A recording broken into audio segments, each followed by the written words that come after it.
Hello everybody, कैसे हैं आप सब। ये हमारी कंप्यूटर एमसीक्यू सीरीज़ का थर्ड वीडियो लेक्चर है। अगर आप इस चैनल पर पहली बार आए हैं तो आप हमें सब्सक्राइब करके हमारे साथ जुड़ सकते हैं।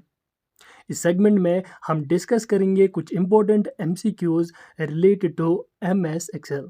चलें स्टार्ट करते हैं।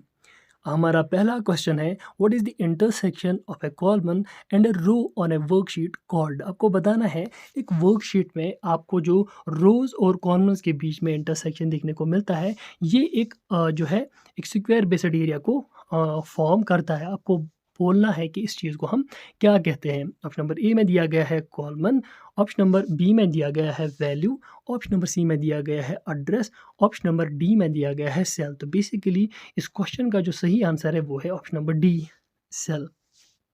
ये जो जगह है, जो इंटरसेक्शन कॉलमन्स और रोज़ के बीच में जो इंटरसेक्शन होता है उसके बाद फॉर्म होता है, तो उसको हम क्या कहते हैं, सेल। वहीं पर अगर हम एक्टिव सेल की बात करें, एक्टिव सेल वो सेल होते हैं जिस सेल पे हम करंटली काम कर रहे होते हैं। चलें बढ़ते हैं अगले क्वेश्चन की ओर। What type of chart will you use to compare performance of two employees in the year 2016? आपको बताना है कि 2016 या किसी भी पर्टिकुलर ईयर में आप अगर आपको दो एम्प्लॉयज़ के बीच में एक कंपैरिजन परफॉर्मेंस निकालना होगा, तो आप दिए गए ऑप्शंस में से कौन सा चार्ट जो है वो प्रेफर करेंगे। तो ऑप्शन नंबर ए में दिया गया है column chart, option number B में दिया गया है line chart, option number C में दिया गया है pie chart, option number D में दिया गया है डॉट चार्ट। तो अगर आपको पर्टिकुलर ईयर में, एक ईयर में आपको 2 पर्सन्स या 3 पर्सन्स के बीच में जो है परफॉर्मेंस निकालनी होगी, जब एक ही ईयर होगा, तब आपको जो है कॉलमन चार्ट की तरफ बिल्कुल नहीं जाना चाहिए। कॉलमन चार्ट में हम थ्रू आउट ईयर्स का अगर आपको जो है डेटा डालना होगा या चार्ट बनाना होगा या परफॉर्मेंस देखनी होगी, तो हम कॉलमन चार्ट की तरफ यूजुअली जाते हैं। पर अगर हमें पर्टिकुलर ईयर का जो है परफॉर्मेंस चार्ट निकालना होगा, तो वो हम क्या करते हैं, ऑप्शन नंबर बी जो है इसका सही आंसर है, लाइन चार्ट से जो है निकालते हैं। यहाँ उसमें डेटा प्रेजेंट करके हम कंपैरिजन इनका दिखाते हैं। अगर आपको नहीं पता कि लाइन चार्ट कैसे दिखता है, तो हम दिखाते हैं। लाइन चार्ट कुछ इस तरीके का दिखता है। फॉर एग्जांपल हमें यहाँ पर एक एम्प्लॉई, दूसरा एम्प्लॉई यहाँ पर है, तो लाइन चार्ट जो है, परफॉर्मेंस चार्ट जो है वो इस तरह से कुछ हमें देखने को मिलता है। चलें बढ़ते हैं अगले क्वेश्चन की ओर। Which one is not a function in M S Excel. आपको बताना है कि दिए गए ऑप्शंस में से ऐसा कौन सा जो है फंक्शन है जो एम एस एक्सेल का फंक्शन नहीं है। ऑप्शन नंबर ए में दिया गया है S U M sum, option number B में दिया गया है A V G average, option number C में दिया गया है मैक्स, ऑप्शन नंबर डी में दिया गया है मिनिमम। अगर हम सम की बात करें तो ये एज इट इज़ जो है फंक्शन दिया गया है एम एस एक्सेल में। वहीं पर अगर हम बात करेंगे सी में, तो ये maximum as it is function दिया गया है एम एस एक्सेल में। Similarly M I N minimum भी दिया गया है एम एस एक्सेल में एज इट इज़। अगर हम बात करेंगे ऑप्शन नंबर बी एवरेज की, तो वो जो है वो फुल फॉर्म में ऐसे दिया गया है A V E R A G E, average. तो वहाँ पर ये शॉर्ट फॉर्म में नहीं दिया गया है। तो इस क्वेश्चन का जो है सही आंसर यही बन जाता है, ऑप्शन नंबर बी। ये एम एस एक्सेल का एक वैलिड फंक्शन नहीं है। तो बढ़ते हैं अगले क्वेश्चन की ओर। Function in M S Excel must begin with. आपको बताना है कि दिए गए ऑप्शंस में से ऐसा कौन सा ऑप्शन है जो हमें बताता है जो एम एस एक्सेल का फंक्शन है वो उस चीज़ से बिगिन होता है, स्टार्ट होता है। तो ऑप्शन नंबर ए हमें इस तरह से कुछ देखने को मिलता है, और option number B similarly D, C और फिर डी। तो इस क्वेश्चन का जो सही आंसर है वो है ऑप्शन नंबर बी। हमने आपको इससे पहले भी बोला है कि अगर एम एस एक्सेल का कोई भी फंक्शन हम लें तो वो हमेशा इक्वल टू से स्टार्ट होता है। तो इस क्वेश्चन का भी सही आंसर फिर यही बन जाता है। बढ़ते हैं अगले क्वेश्चन की ओर। Which function in M S Excel checks whether a condition is true और नॉट। आपको बताना है कि एम एस एक्सेल का ऐसा कौन सा फंक्शन है जो चेक करता है कि weather a condition is true और रॉन्ग और नॉट। तो ऑप्शन नंबर ए है सम, ऑप्शन नंबर बी है काउंट, ऑप्शन नंबर सी है इफ़, ऑप्शन नंबर डी है एवरेज। तो इस क्वेश्चन का जो सही आंसर है वो है ऑप्शन नंबर सी, इफ़। तो इस ऑप्शन से फंक्शन से हमें क्या पता चलता है कि whether a condition is true और नॉट। तो बढ़ते हैं अगले क्वेश्चन की ओर। In Excel columns are labelled as. देखो, जब आप एमएस एक्सेल पढ़ेंगे, एक वर्कशीट के बारे में पढ़ेंगे, तो वो फुल ऑफ कॉलम्स और रोज़ होता है। आपको वही बताना है कि कॉलम्स में आपको कौन से जो है कौन सी सीरीज़ जो है देखने को मिलती है, कौन सी नंबरिंग देखने को मिलती है। तो ऑप्शन नंबर ए में दिया गया है ए, बी, सी। ऑप्शन नंबर बी में दिया गया है 1, 2, 3। लाइकवाइज़ ऑप्शन नंबर सी में दिया गया है A1, A2। Option number D में दिया गया है इस तरह से कोई डेटा। तो इस क्वेश्चन का जो सही आंसर है वो है ऑप्शन नंबर ए। आपको हमेशा से एमएस एक्सेल में जो कॉलम्स का जो प्रेजेंटेशन है, उनका जो काउंटिंग है वो हम लेटर से करते हैं। वहीं पर अगर हम रोज़ की बात करें तो उनकी काउंटिंग हम नंबर से करते हैं। तो बढ़ते हैं अगले क्वेश्चन की ओर। The greater than sign is an example of dash operator. आपको बताना है द ग्रेटर देन, जो ग्रेटर देन साइन होता है ऐसे, वो किस ऑपरेटर का जो है एग्जाम्पल है। ऑप्शन नंबर ए में दिया गया है अरिथमेटिक। ऑप्शन नंबर बी में दिया गया है लॉजिकल। ऑप्शन नंबर सी में दिया गया है कंडीशनल। ऑप्शन नंबर डी में दिया गया है ग्रेटर। अब इस चीज़ से कंफ्यूज मत हो जाइए, बल्कि ये जो है ये एक जो है लॉजिकल ऑपरेटर की एग्जाम्पल होती है। तो इस क्वेश्चन का जो सही आंसर है वो है ऑप्शन नंबर बी। बढ़ते हैं अगले क्वेश्चन की ओर। What type of chart is useful for showing trends और चेंजेस ओवर टाइम। आपको बताना है कि कौन सा जो चार्ट है वो यूजफुल होता है शोइंग ट्रेंड्स या changes over time.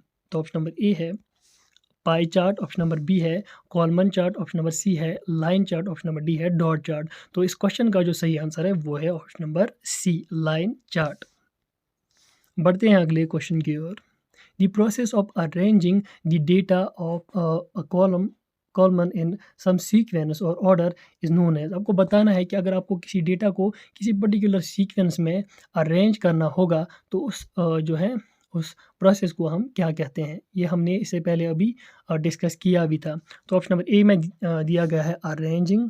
Option number B में दिया गया है ऑटोफिल। ऑप्शन नंबर सी में दिया गया है सॉर्टिंग। ऑप्शन नंबर डी में दिया गया है फिल्टरिंग। तो इस क्वेश्चन का जो सही आंसर है वो है option number C, sorting. Sorting का मतलब ही होता है एक पर्टिकुलर सीक्वेंस में अरेंज करना।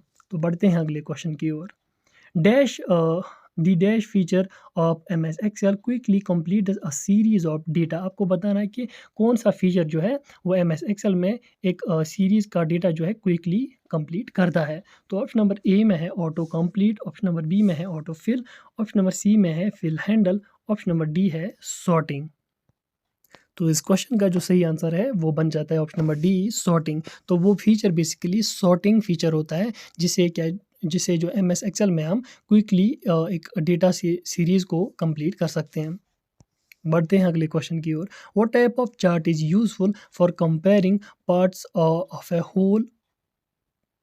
आपको बताना है कि कौन सा चार्ट आपको जो है यूज़फुल पड़ता है जब आपको एज ए होल जो है एक चीज़ का जो है डेटा दिखाना होता है। तो ऑप्शन नंबर ए है pie chart. Option number B है column chart. Option number C है line chart. Option number D है डॉट चार्ट। जब आपको एज ए होल आपको सारा डेटा जो है एक जगह शो करना होता है तो आपको हमेशा याद रखना चाहिए, तो वहाँ पर हमें पाई चार्ट की जो है ज़रूरत पड़ती है। यहाँ पर हम सारा डेटा जो है वो दिखाते हैं। तो ऑप्शन नंबर ए इस क्वेश्चन का जो है सही आंसर बन जाता है। तो बढ़ते हैं अगले क्वेश्चन की ओर। In Excel rows are labelled as. आपको बताना है कि एक्सेल एम एस एक्सेल में रोज को हम लेबल किस चीज़ से करते हैं। हमने अभी ये क्वेश्चन जो है अभी डिस्कस किया था। तो आप बताए दिए गए ऑप्शन में से एक्सेल के रोज को हम लेबल किस चीज़ से करते हैं। तो इसका जो सही आंसर है वो बन जाता है ऑप्शन नंबर बी, हम न्यूमेरिक फॉर्म में उसको जो है लेबल करते हैं। तो बढ़ते हैं अगले क्वेश्चन की ओर। What do you use to create a chart. आपको बताना है कि एक चार्ट को बनाने के लिए आपको किस चीज़ की ज़रूरत पड़ती है, किस विज़र्ड की ज़रूरत पड़ती है। ऑप्शन नंबर ए में है pie wizard. Option number B में है Excel wizard. Option number C में है data wizard. Option number D में है चार्ट विज़र्ड। तो इस क्वेश्चन का जो सही आंसर है वो है option number D, chart wizard. Basically हमें एम एस एक्सेल में ही चार्ट विज़र्ड जो ऑप्शन ये फीचर है उसकी ज़रूरत पड़ती है। तो ऑप्शन नंबर डी इस क्वेश्चन का जो है सही आंसर बन जाता है। बढ़ते हैं अगले क्वेश्चन की ओर।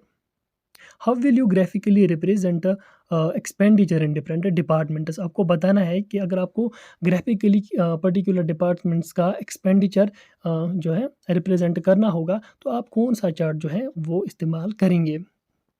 तो ऑप्शन नंबर ए में दिया गया है column chart, option number B में दिया गया है line chart, option number C में दिया गया है pie chart, option number D में दिया गया है डॉट चार्ट। तो इस क्वेश्चन का जो सही आंसर है वो है option number C pie chart, क्योंकि यहाँ पर आपको जो है डिफरेंस नहीं निकालना है। अगर आप यहाँ पर लाइन चार्ट सेलेक्ट करते हैं, लाइन चार्ट हम अगर हम पर्टिकुलर चीज़ किसी एक पर्टिकुलर ईयर में किसी दो चीज़ों के बीच में जो है कंपैरिजन करना होता तो फिर हम लाइन चार्ट इस्तेमाल करते हैं। यहाँ अगर आप थ्रू आउट द ईयर्स आपको पर्टिकुलर चीज़ों या दो या तीन या चार चीज़ों के बीच में जो कंपैरिजन करना होता थ्रू आउट द ईयर, तब आप कॉलमन चार्ट का इस्तेमाल करते हैं। जब हमें ऐसा कोई सिनेरियो देखने को नहीं मिलता, आपको डिफरेंट डिपार्टमेंट्स में एज अ होल जो है एक्सपेंडिचर एज अ होल यहाँ पर रिप्रेजेंट करना है, तो ऑब्वियस सी बात है हम पाई चार्ट का इस्तेमाल करते हैं। तो चलें बढ़ते हैं अगले क्वेश्चन की ओर। What type of chart is good for single series of data. आपको बताना है कि कौन सा चार्ट जो है इनमें से अच्छा होता है एक सिंगल सीरीज डेटा को रिप्रेजेंट करने के लिए। ऑप्शन नंबर ए है column chart, option number B है line chart, option number C जो है वो है pie chart, option number D है कॉन चार्ट। तो इस क्वेश्चन का जो सही आंसर है वो है ऑप्शन नंबर ए। बेसिकली हमें बार चार्ट या कॉलमन चार्ट जो है वो एक उसमें स्पेशल फीचर मिलता है जिसमें हम पर्टिकुलर प्रोडक्ट का जो है मंथली सेल्स जो है वो दिखा सकें। तो इस क्वेश्चन का सही आंसर बन जाता है ऑप्शन नंबर ए। बढ़ते हैं अगले क्वेश्चन की ओर। The basic unit of a worksheet into which you enter data in Excel is called। आपको बताना है कि एक वर्कशीट का जो बेसिक यूनिट है वो क्या है जिसमें आप डेटा जो है वो डालते हैं।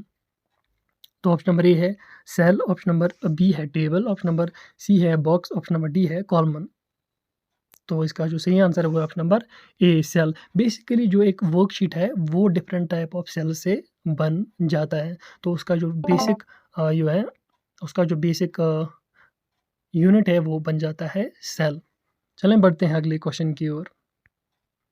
How many sheets are there by default when we create a new Excel file. आपको बताना है कि बाय डिफ़ॉल्ट कितने शीट्स वहाँ पे ऑलरेडी प्रोवाइड किए जाते हैं जब हम एक नई एक्सेल फाइल को बनाते हैं। तो ऑप्शन नंबर 1 ए में दिया गया है 1, ऑप्शन नंबर बी में दिया गया है 3, ऑप्शन नंबर सी में दिया गया है 5, ऑप्शन नंबर डी में दिया गया है 10। तो इस क्वेश्चन का जो सही आंसर है वो ऑप्शन नंबर बी 3 शीट जो है हमें बाय डिफ़ॉल्ट हमें देखने को मिलते हैं। तो बढ़ते हैं अगले क्वेश्चन की ओर।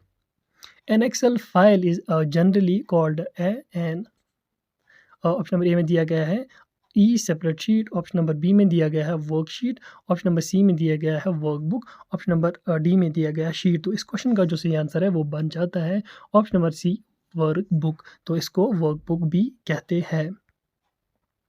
तो बढ़ते हैं अगले क्वेश्चन की ओर।